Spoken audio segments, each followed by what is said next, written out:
Reading You presenta Sé que estás despierto.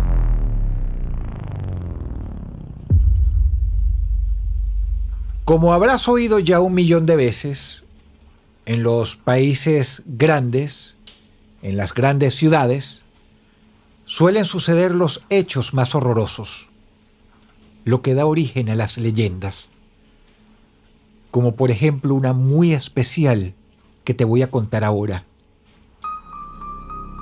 Se dice que ocurrió en los Estados Unidos en la década de los 80 y se conoció por propia voz de uno de los involucrados. Hablo de un paciente que llevaba ya años de tratamiento. Estaba en una clínica para personas con problemas mentales. De hecho, les costaba muchísimo a los médicos que el paciente evolucionara. Y esto se daba porque le costaba mucho hablar de este episodio. Un episodio que lo había traumatizado irremediablemente y que había destruido por completo su sanidad mental. El episodio es de su niñez, de cuando él tenía 8 añitos. Era hijo único y su infancia, se sabía, había sido muy feliz. Sus padres lo adoraban. De hecho, lo consentían bastante. Su pieza era todo lo que un niño pudiera soñar. Colorido, lleno de juguetes, parecía un lugar de historietas. Esta recámara estaba algo alejada del cuarto de los padres, en el otro extremo del pasillo, en la planta superior de la casa. Este chico no es precisamente un miedoso. Se sabía que era un niño inteligente y que sabía valorar las cosas, las situaciones, aún a su corta edad. Una noche, él se despierta. Se despierta sintiéndose incómodo en su cama. Entonces presta atención a unos ruidos que él juzga primero y equivocadamente que vienen de la calle, pero poco a poco va comprendiendo que no son externos, sino internos, es decir, de su propia casa.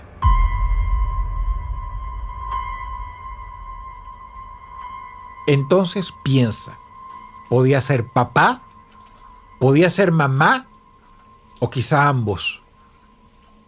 Pero seguramente a ti te pasa que tú reconoces los ruidos que hacen tus familiares, los ruidos que hace o hacía tu mamá, tu papá, ruidos que luego traducimos en cosas concretas que sabemos que ellos están haciendo. Y aunque no lo parezca, los sonidos son muy personales. Este niño no encontró nada de familiaridad en lo que estaba escuchando y por eso, comprensiblemente, empezó a sentirse un poco nervioso. Había una idea que se hacía más concreta con cada ruido. Un intruso. Había entrado alguien, posiblemente un ladrón. El niño se levantó muy despacio, en silencio. Caminó, entreabrió la puerta del cuarto, apenas, y entonces se puso a escuchar atentamente. Fue sintiendo más terror por varios motivos. Primero, porque ahora estaba convencido de que había un intruso. Segundo, porque el extraño estaba muy cerca, en el cuarto de sus padres, o al menos de ahí provenían los ruidos. Tercero, y tal vez lo peor de todo, ¿por qué no oía a sus padres?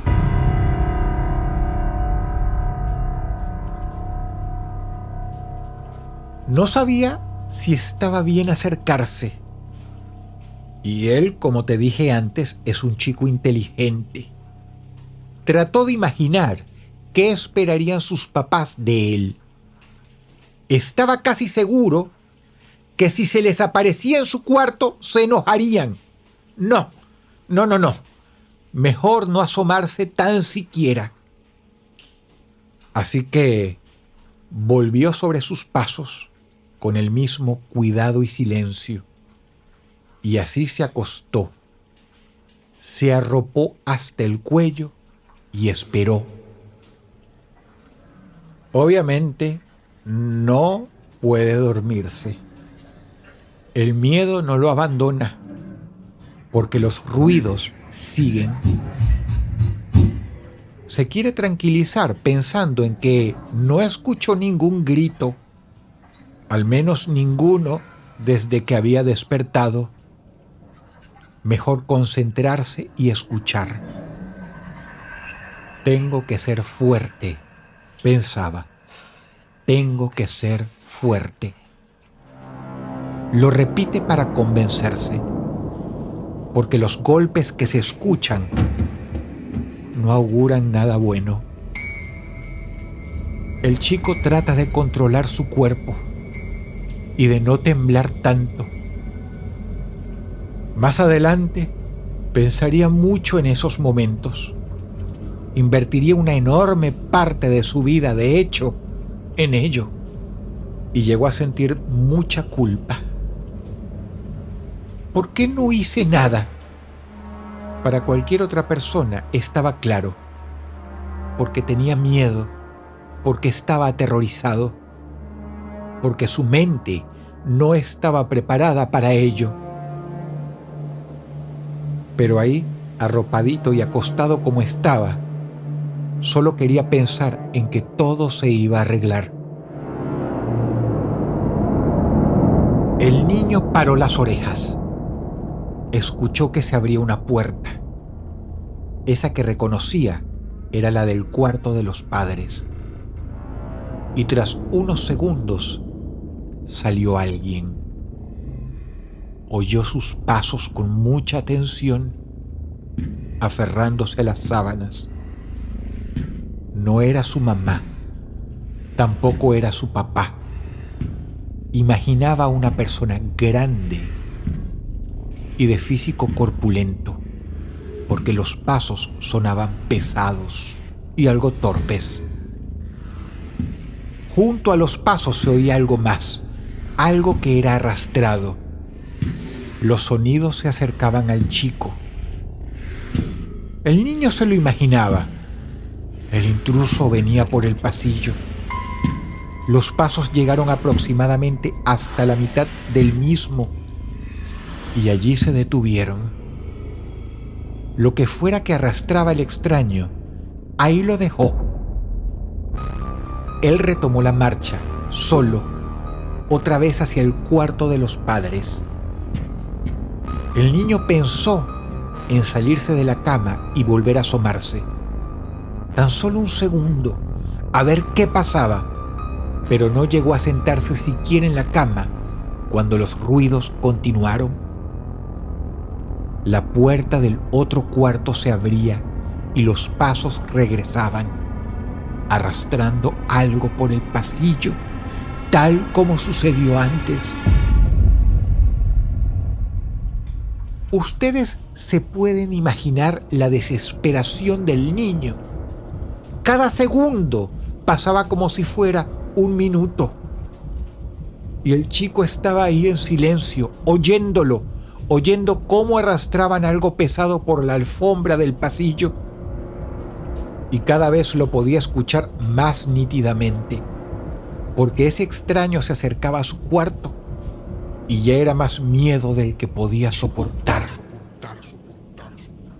Como si se hubiese tomado un breve descanso, el extraño quedó en silencio sin hacer ningún ruido. El chico, claro, se quedó tan helado como aquel. Pensaba que el extraño se detuvo justo frente a las escaleras. Probablemente bajara por ahí y se fuera. Solo tenía que esperar unos minutos más. Pero el extraño no se fue. Volvió a caminar, esta vez en dirección a su cuarto, arrastrando esas dos cosas pesadas, y sintió que se detuvo justo en su puerta. Se sabe que aún de adulto recuerda esos sonidos con todo lujo de detalle, como si los sintiera hoy. El chico aguantaba la respiración. Trataba de no llorar, de no gemir. El más mínimo ruido podía delatarlo. Se hizo el dormido, convencido de que estaba en juego su vida.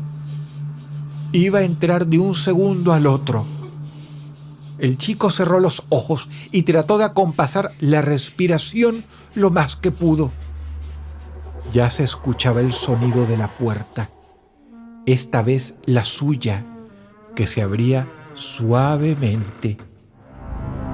El niño no abrió sus ojos, ni un mínimo, para espiar lo que ocurría. Los mantuvo cerrados. La luz de la luna alumbraba un poco el cuarto. Y mientras el intruso se mantenía en silencio, el chico, por dentro, era un manojo de nervios. Quería despertar, que terminara esa pesadilla. Aguantaba las lágrimas, controlaba el temblor de sus manos, de sus piernas, y, al menos, creía que lo estaba haciendo muy bien. Entonces aquel degenerado salió del cuarto un segundo solo para buscar aquellos bultos que había dejado fuera y tirarlos al interior. Los acomodó en un rincón. Luego se fue. Sus pasos sonaron por el pasillo y bajaron por las escaleras. El chico no se movió, pero aprovechó un segundo para abrir los ojos y espiar. No logró ver mucho, apenas el fragmento de unos cuerpos, unas piernas. Por la ropa de noche que llevaban, no tuvo inconveniente alguno en reconocer que aquellos eran sus padres. Habrían pasado unos minutos hasta que el hombre volvió.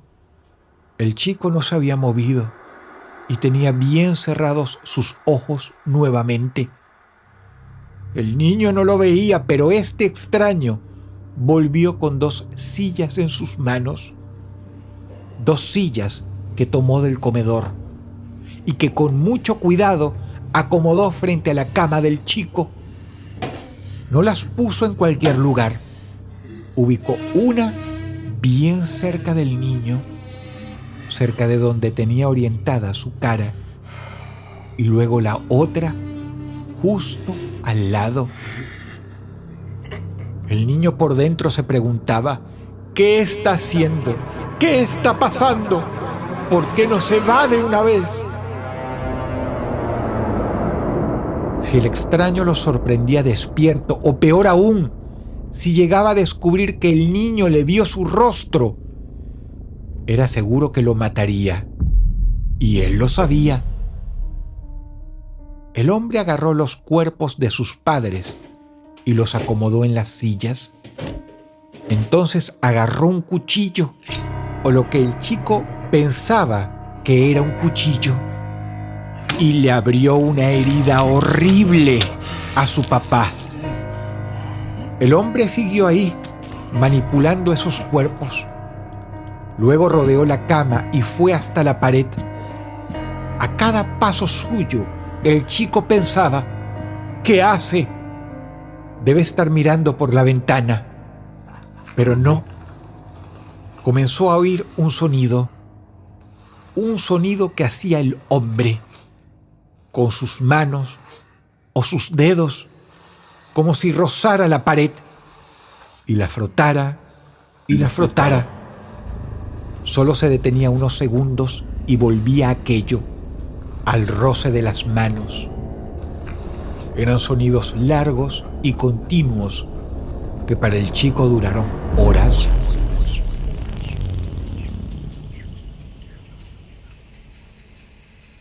El extraño finalmente se fue. El niño estaba tan afectado que de todas formas permaneció quieto, sin moverse, temeroso de que volviera.